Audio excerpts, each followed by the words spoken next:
అంబేద్కర్ ధర్మ పోరాట సమితి ఆవిర్భవించి 30 సంవత్సరాల సందర్భంగా నెల్లూరులోని అంబేద్కర్ భవన్లో గురువారం 30 వసంతాల మహాసభను ఘనంగా నిర్వహించారు. ఈ మహాసభకు ముఖ్య అతిథిగా ఏడీపీఎస్ వ్యవస్థాపక అధ్యక్షులు మాస్టర్ ఇంగిలాల రామచంద్రరావు ముఖ్య అతిథిగా హాజరయ్యారు.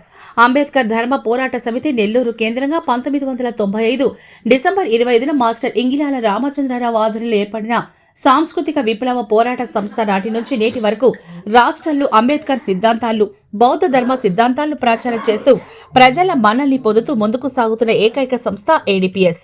16,000 మందిని బౌద్ధ ధర్మాన్ని స్వీకరింపజేసే చరిత్రను సృష్టించిన ఘనమైన సంస్థ ఏడీపీఎస్ దేనని చెప్పుకోవచ్చు. 30 వసంతాల సందర్భంగా వందలాది మంది బౌద్ధ ధర్మాన్ని స్వీకరించారు. ఈ సందర్భంగా ఏడీపీఎస్ నాయకులు మాట్లాడుతూ ప్రతి ఒక్కరూ మీ బానిస సంఖ్యల విముక్తికై అంబేద్కర్ ధర్మ పోరాట సమితిలో చేరాలన్నారు. కుల నరకం నుంచి, మత బానిసత్వం నుంచి స్వేచ్ఛా జీవులుగా మానవ విలువలతో మనుషులుగా జీవించేందుకు బౌద్ధ ధర్మాన్ని ప్రతి ఒక్కరూ స్వీకరించాలన్నారు. హిందూ మతం అసమానతలకు, అంటరానితనానికి, అన్యాయానికి ప్రతిరూపమని భారత విముక్తి తత్వవేత్త డాక్టర్ బాబాసాహెబ్ అంబేద్కర్ ఏనాడో పేర్కొన్నాడని అన్నారు. హిందూ మతత్వం సమానత్వానికి శత్రువు, స్వేచ్ఛకు విరోధి, సోభ్రతత్వానికి ప్రత్యర్థి అని పేర్కొన్నాడని అన్నారు. హిందూ మతం మతమే కాదని, ఒక విధి విధానాల నిషేధాల శిక్షాస్మృతిని అని ఎరుగెత్తి చాటి చెప్పారని అన్నారు.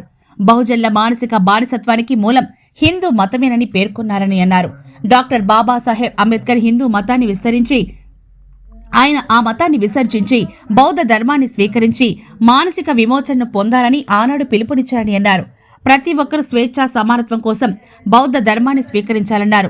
దేవుడు ఆత్మ పరిశుద్ధాత్మ కేంద్రంగా కలిగిన మతాలను విడనాడాలని, మనిషి నీతి హేతువు కేంద్రంగా కలిగిన బౌద్ధ ధర్మాన్ని సేకరించాలని అన్నారు.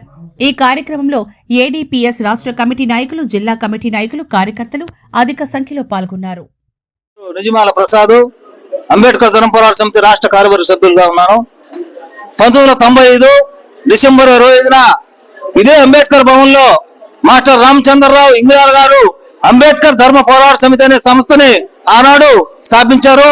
నేటికి 1990 నుండి నేడు 2025కు 30 సంవత్సరాలు అయిన సందర్భంగా అంబేద్కర్ ధర్మ పోరాట సమితి రాష్ట్ర కమిటీ ఆధ్వర్యంలో ఈరోజు నెల్లూరు నగరంలో అంబేద్కర్ ధర్మ పోరాట సమితి 30 వసంతాల కార్యక్రమం సందర్భంగా చరిత్రాత్మకమైనటువంటి బౌద్ధ ధర్మ దీక్షా కార్యక్రమాన్ని ఇక్కడ నిర్వహించుకున్నాం. బౌద్ధం కార్యక్రమం అంటే మామూలు బౌద్ధం కాదు.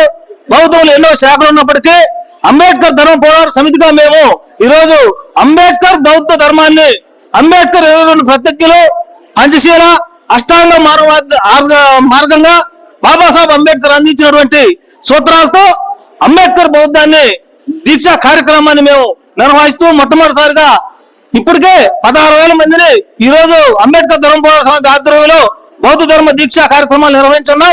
అనేక మంది రాష్ట్రంలో ఉన్నటువంటి ముఖ్యమైనటువంటి బంతేజీలు తీసుకొచ్చి ఈరోజు మేము బౌద్ధ ధర్మ కార్యక్రమాలు చేస్తా ఉన్నాం. అలాగే అంబేద్కర్ ధర్మ పోరాట సమితి నుంచి ఎదిగినటువంటి ఒక బిక్కు మన ఇండోరా బుద్ధ విహార్ నుంచి మన బంతేజీ దమ్మానంద్ గారు ఇప్పటికే 2 సార్లుగా అంబేద్కర్ ధర్మ పోరాట సమితిలో దీక్షా కార్యక్రమాలు నిర్వహించున్నారు. ఈ రోజు అంబేద్కర్ ధర్మ దీక్షా కార్యక్రమం కూడా బంతేజీ గారు ఇక్కడ బౌద్ధ ధర్మ స్వీకారోత్సవాన్ని ఆయన ముఖ్య అతిథిగా ఇచ్చేసి అందరికీ బౌద్ధ ధర్మ స్వీకారాన్ని ఇవ్వడం జరిగింది. ఇప్పటికే ఈ భారతదేశంలో బాబాసాహెబ్ అంబేద్కర్ తర్వాత అంబేద్కర్ బౌద్ధాన్ని తిరిగి పునర్జీవింపజేయడంలో మా యొక్క అంబేద్కర్ ధర్మ పోరాట సమితి పాత్ర చాలా కీలకమైంది.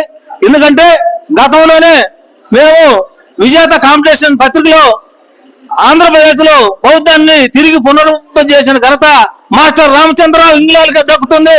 ఆ సమితి యొక్క అంబేద్కర్ ధర్మ పోరాట సమితి వ్యవస్థాపకులకే దక్కుతుందని ఒక కాంపిటేటివ్ ఎగ్జామ్స్ లో కూడా మా యొక్క సంస్థని ప్రస్తావించడం జరిగింది. ఎందుకంటే బౌద్ధమే చాలా చరిత్ర కలిగింది. అలాంటి చరిత్ర కలిగిన బౌద్ధాన్ని తిరిగి భారతదేశంలో, ఆంధ్ర రాష్ట్రంలో, తెలుగు ఉభయ రాష్ట్రాల్లో బౌద్ధాన్ని ముందుకు తీసుకుపోయే దాంట్లో అంబేద్కర్ ధర్మ పోరాట సమితి చాలా కీలకమైనటువంటి వ్యవహారం నడుపుతోంది. అందుకని ఈ రోజు మా 30 వసంతాల కార్యక్రమం కూడా అందులో భాగంగా కూడా బౌద్ధాన్ని మేము ఇక్కడ స్వీకరింపజేయడం, బౌద్ధాన్ని మేము ఎక్కువగా ప్రచారం చేయడం కోసం ఈ యొక్క సంస్థ ముందుకు పోతుందని ఈ సందర్భంగా తెలియజేస్తున్నాం. జై భీమ్.